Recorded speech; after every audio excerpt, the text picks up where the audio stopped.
할아버지 고 양충시 목사, 아버지 고 양영지 목사, 작은아버지 양치 목사를 따라 3대째 목회를 이어가는 양진우 목사입니다. 화면 아래 구독하기를 눌러주시면 대단히 감사하겠습니다.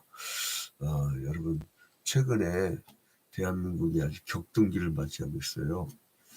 그리고 이제 역시 윤석열 대통령 하에 정부 그 관료들은 그 윤석열 대통령이 임명한 사람들이라 그 기조를 벗어나지 못해. 그래서 그대로 똑같이 가다 보니까 이제 깝깝한 거지. 근데 이런 엉망진창의 나라를 누가 만들었을까? 여러분 보니까요, 제가 죄다 보니까 서울대 출신이야 다. 그러면 내가 기억하기로는 고등학교 때 서울대 갈 정도 실력이면요, 머리가 아주 천재들입니다. 그 육사 출신들. 거기도 만만치 않죠. 정규 10등 안에 들어가야 돼. 그렇게 뛰어난 두뇌들이 이 모양 이꼴 만든 거야. 그러니까 세상은 머리로 되는 게 아닌가 보다. 그런 걸 깨닫게 되는데, 지금으로부터 한 2600년 전도 마찬가지예요. 지금 2600년 전도, 남유다 왕국이 하나님 앞에 맨날 우상숭배하고 헛짓거리 하니까 바벨론 포로 끌려갔다가 예레미야 예언들 70년 만에 돌아와요. 그 스룹바벨 중심으로 해서 이제 궁전을 짓는데, 그때 선지자가 누구냐? 학개, 스가랴, 말라기. 그런데 그 스가랴 선지자는 하나님으로부터 그 8개의 이제 환상들을 보게 되는데, 이게 1장부터 6장까지 나와요. 근데 그 중에서 이제 우리가 5가지를 봤잖아요, 어제까지. 첫 번째는 여호와의 순찰자의 환상, 그리고 내 열국들과 그리고 내 대정장이가 물리치는, 그리고 또 청량하는 그 모습이 나오고, 네 번째는 대제사장의 환상을 보죠. 5번째 환상은 어제 봤던 거죠. 순금 등대와 두 감람나무. 이걸 왜 계속 반복하냐면 학습 효과는요, 반복에서 나옵니다. 이게 계속 반복하다 보면 여러분 외워질 수밖에 없어요. 그러면 오늘은 5장은 뭐냐? 5장의 제목을 한번 줘볼게요. 5장의 제목은 날아가는 두루마리 환상, 이렇게 이름을 짓는 게 좋습니다. 그러니까 이게 그 두루마리가 갑자기 나와요. 근데 막 날아다녀. 자, 봐봐. 1절 봐봐요. 내가 다시 눈을 들어본 즉 날아가는 두루마리가 있더라. 여러분, 우리가 꿈을 꿔서 알지만 꿈과 환상 중에 이 별게 다 나타나잖아요. 근데 이게 굉장히 자유로워, 꿈은. 이 세상에서는요, 우리가 여러분 어떻게 펄쩍 뛰어갖고 날아다니겠습니까? 두루마리가 어떻게 날아다니겠습니까? 근데 이 세상에서는 이루어지지 않을 게 꿈에서 이루어져. 내가 날아다니기도 하고, 낭떠러지에서 그 높은 데서 한없이 떨어지는데도 죽지도 않아. 응? 그리고 내가 막 뛰어야 되는데, 막 뛰는데 뒤에서 뭐가 쫓아오는데 다리가 안 떨어져. 뭐 그런 체험들. 그런데 어떻게 여러분 두루마리가 날아다니냐고. 부력을 조정하는 그게 몸속에 그게 있는 것도 아니고. 근데 두루마리가 날아다니면 어떻게 하냐면 도적질하는 자와 거짓말하는 자의 집에 들어가서 불을 살라버려요. 자, 봐봐요. 2절. 그가 내게 묻되 네가 무엇을 보느냐 하기로 내가 대답하되 날아가는 두루마리를 보나이다. 그 길이가 20규빗이요. 1규빗은 얼마입니까? 팔꿈치에서부터 손가락 끝까지. 이게 1규빗이에요. 그러니까 롱팔은 50cm 정도 되고 쇼팔은 한 45cm 정도 되는 거죠. 그래서 이제 여기가 20규빗이죠. 20규빗. 20규빗이면은 그러니까 그 2규빗이면은 한 1m 되는 거죠. 1m 되는 거니까 그 20규빗이면 한 10m 정도. 그 너비가 10규빗입니다. 이 넓이는 뭐예요? 한 5m 정도. 미터라니까 지금 이해가죠? 제가 그래서 그게 어떻게 들어가냐? 3절 보세요. 그가 내게 이르되 이는 온 땅 위에 내리는 저주라. 그러니까 뭐예요? 이 두루마리가 날아다니면서 저주를 내리는 거예요. 저주를 내리는데 어디 집에 가냐? 도둑질하는 자는 이쪽 굴대에 끊어지고 맹세하는 자는 저쪽 굴대로 끊어지리라 하니. 그래서 4절에 만군의 여호와께서 이르시되 내가 이것을 보낸다니 도둑의 집에도 들어가며 내 이름을 가리켜 망령되이 맹세하는 집에도 들어가서 그의 집에 머무르며 그 집을 나무와 돌과 아울러 살리라 하셨느니라. 그러니까 뭐 이건 거짓말하는 놈 집이에요. 하나는 도둑놈 집이고, 도둑놈 집이고 하고 거짓말하는 자의 집. 이거는요 9계명과 10계명을 어기는 자예요. 그 집을 불살라 버린대요. 그러니까 이게 이러한 환상들은 왜 보였을까요? 바벨론으로부터 돌아온 귀한 자들이 성전 건축을 중단한 후에 이들의 생활이 타락한 거야. 벌써 그 새에. 그러니까 여러분 이 땅에는요 이상적인 사회가 이루어질 수가 없어. 왜냐하면 인간은 죄의 원죄인이라고 하는 그러한 본성을 갖고 있기 때문에 그래요. 그러니까 하나님께서 그 노아 홍수 내기 전에 뭐랍니까? 사람의 항상 악함을 보시고 항상 여러분 좋은 머리 갖고 좋은 데 써야지 모여가지고 어떻게 하면 사람을 수고에다가 어떻게 하면 사람 죽여버릴까 이제 이런 걸 논의하면 되겠냐고. 그게 인간이에요. 근데 또 그러니까 막 사람은요 상대방에게 악에 바치게 하면 안 돼. 악에 바치게 하는 것들도 그 나쁜 자세예요.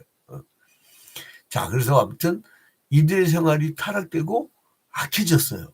포로 귀환한 후에 정신 차리라고 했는데 스가랴가 야 니네 선조 본받지 말라고 했는데 본받았어. 그리고 도적질과 거짓말을 해도요 법이 이들을 징계하지 못하고 있어서 이들에 대한 제자를 가한 거예요. 이들은 인간의 법보다는 하나님의 저주가 더 무서운 것을 알아야만 했어요. 그러니까 이 사람들은 그냥 사람들 본 앞에서만 죄 안 짓지 숨어서 지들끼리 모임하려면 별것을 다 악한 것을 만들어내는 겁니다.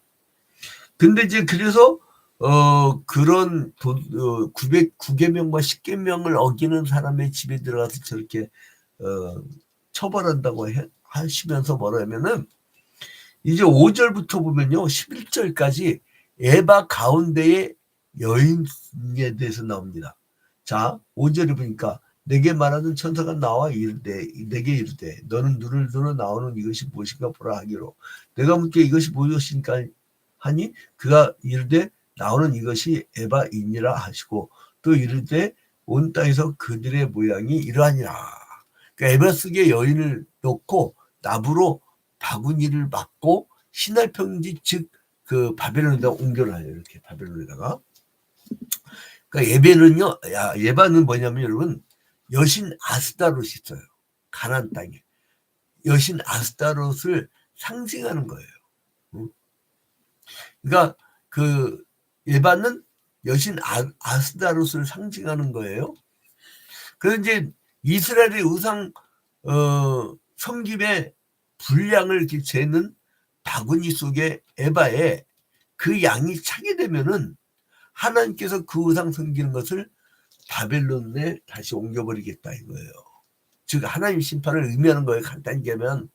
그러니까 성전 건축 후에 예루살렘 파괴 전에 우상 섬기는 일에 대해서 경계하고 하나님이 이것들에 대해서 굉장히 무섭게 말씀을 해 주시는 것이죠. 자, 그래서 이제 범죄자들 그 얘기를 하고 바로 또 뭐를 하냐면은 그 우상 숭배. 그 이제 눈을 들어 이렇게 봐라. 그렇게 하고선 그 예방 가운데 이제 한 여자가 이렇게 앉아 있는 그게 아스다롯이라고 얘기를 했죠. 그 이제 에바라는 것은 성경에 자주 나오는 용어예요. 그 뭐예요? 양의 단위인데 그 뭐예요? 당나귀에 실은 한 짐이 1호멜이에요. 1호멜. 당나귀 실은 한 짐의 그 분량이 한 1호멜. 그러니까 분량 당나귀가 충분히 감당할 수 있는 게 1호멜이고, 그리고 1호멜의 10배. 그게 아니다. 1호멜의 10분의 1. 10분의 1. 그러니까 그게 1호멜이 10에바가 되는 거예요. 1호멜이 10에바. 그러니까 1호멜은 뭐였죠? 당나귀 한 마리가 충분히 감당할 수 있는 짐의 분량. 참 더럽게 좀 어려워요. 그리고 당나귀가 큰 당나귀도 있고 조그만 당나귀도 있고, 저처럼 비실된 당나귀가 있고, 우리 친형처럼 아주 그냥 몸집이 큰 당나귀가 있고 그러잖아요. 이게 1호멜이라는 게, 그러니까 이게 되게 이렇게 뭐랄까, 이 절대 측정치가 우리나라나 아니면 자본주의사에서는 정확한 측량이 있잖아요. 근데 얘네들은 이게 상황에 따라 달라. 그러니까 아무튼 당나귀 한 마리가 감당할 수 있는 게 1호멜. 그러니까 막 요즘 어떤 성경 해석하는 사람들은 또 웃긴 게 뭐냐면 1호멜이 몇 킬로그램이에요? 뭐 이렇게 얘기하는데 몰라. 근데 아무튼 당나귀의 실은 한 짐이 1호멜이고 1호멜은 10에바예요. 그러니까 에바는 하나님의 공의에 근거한 인간의 윤리를 강조할 때 자주 사용하는데, 인간의 제약이 하나님의 의로운 기준에 의해서 이건 제가 무겁다, 이거는 가볍다, 이렇게 할 때 얘기가 나오는 거예요. 그러니까 뭐예요? 이제 그것은 스가랴가 이상중에 본 예바 가운데 아무튼 한 여인이 앉아 있었어요. 그죠? 한 여인이. 그래 이제 7절에 이 에바 가운데에는 한 여인이 앉았느니라 하니 그때에 둥근 납 한 조각이 들리더라. 그 둥근 납 한 조각이 들리면서 그 여인을 아기라고 하고, 그 여인을 에바 속에다가 넣고 납 조각을 에바 아구리 위에 그냥 막 던져 덮어버려요. 그래서 이제 그 여인의 정체가 악을 상징하고 있다는 것을 우리가 알 수가 있죠. 그러니까 하나님께서는 이런 이상을 보이신 건 뭐냐면, 악은 반드시 심판당해갖고 갇혀버린다 이거예요. 여러분, 마귀 사탄이요, 예수께 져가지고 무적행에 갇히잖아요. 그와 똑같은 거예요. 그러니까 이스라엘 백성 중에 행악하는 자들을 심판하실 것이라는 것을 얘기합니다. 그러니까 스가랴가 이제 눈을 들어봤을 때 이제 학의 날개 같은 날개를 단 두 여인을 보는데, 그 두 여인은 악을 상징하는 여인이 들어있는 에바를 들고 막 날아다녀요. 그 이제 두 여인이 에바 속의 여인이 상징하는 이스라엘의 악한 자들을 심판하여 옮겨가는 도구를 얘기합니다. 그러니까 이 에바 속에 갇힌 여인이 두 날개에 달린 여인에 의해서 옮겨지는 것은 뭐냐? 그 상황을 봐봐요. 그 에바 속에 이제 던져놓고 이제 가둬놨잖아요. 자, 근데 9절 봐봐. 9절. 내가 또 눈을 들어본 즉 두 여인이 나오는데 학의 날개 같은 날개가 있고 그 날개에 바람이 있더라. 그들이 그 에바를 천지 사이에 들었기로. 그러니까 학의 날개 같은 날개가 있는 그 두 여인이 막 나오잖아요. 이게 또 뭘까? 그러니까 두 여인은 악을 상징하는 여인이 들어있는 에바를 들고 막 날아가요. 그죠? 그러니까 이 두 여인은, 여기서 9절에 나오는 두 여인은 에바 속에 갇혀있는 그 여인들은 누굴까요? 악을 누가 행했겠냐고요? 이스라엘 백성들. 나는 교회를 잘 다니는데요. 나는 우리 신뢰 만들어갖고 예배를 열심히 드리는데요. 안심하지 마. 하나님이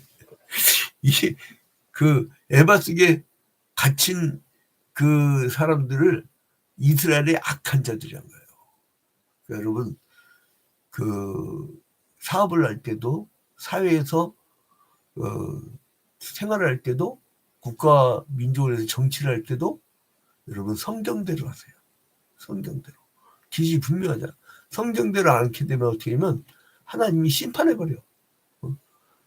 우리 민족이 지금 점점 멸망에 간다는 거 못 느끼세요? 지금 회개운동 해야 됩니다. 지금 뭐 헛잡고 있어. 인간 하나 날린다고 되는 게 아니야.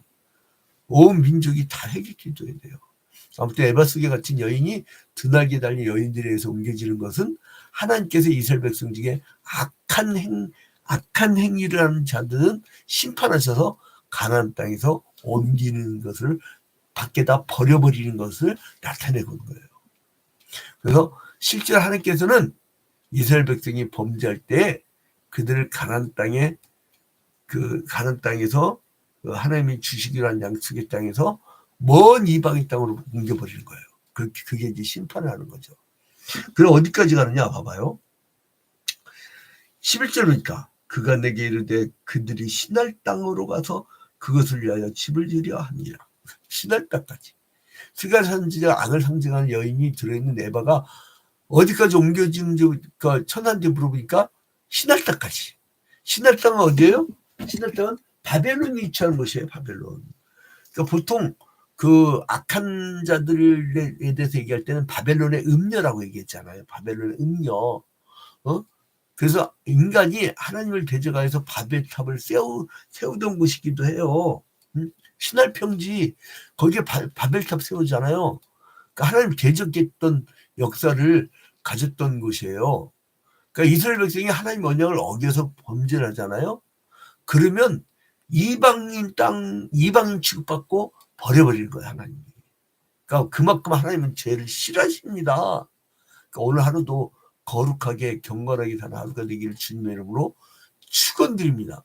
그래서 이제 신할 땅으로 간다는 것은 하나님의 심판으로 버림을 받는다는 얘기예요. 그러니까 성경에서 바벨론 땅은 하나님의 심판을 행하는 저주의 장소로 이렇게 나와 있죠. 그래서 이제 그것은 하나님께서 귀신과 더러운 영들이 거처하는 곳으로 바벨론의 음녀, 이게 어디 나오죠? 요한계시록 17장 5절. 여섯 번째 에바의 여인. 이것은 어디서 있다? 요한계시록 17장 5절. 그리고 어디 나오냐면 요한계시록 18장 2절. 이렇게 이거를 보시면 됩니다. 자, 그래서 이제 결론을 맺겠습니다. 성도는 하나님의 공의로운 심판 앞에서 그 악인처럼 살아가면 안 돼요.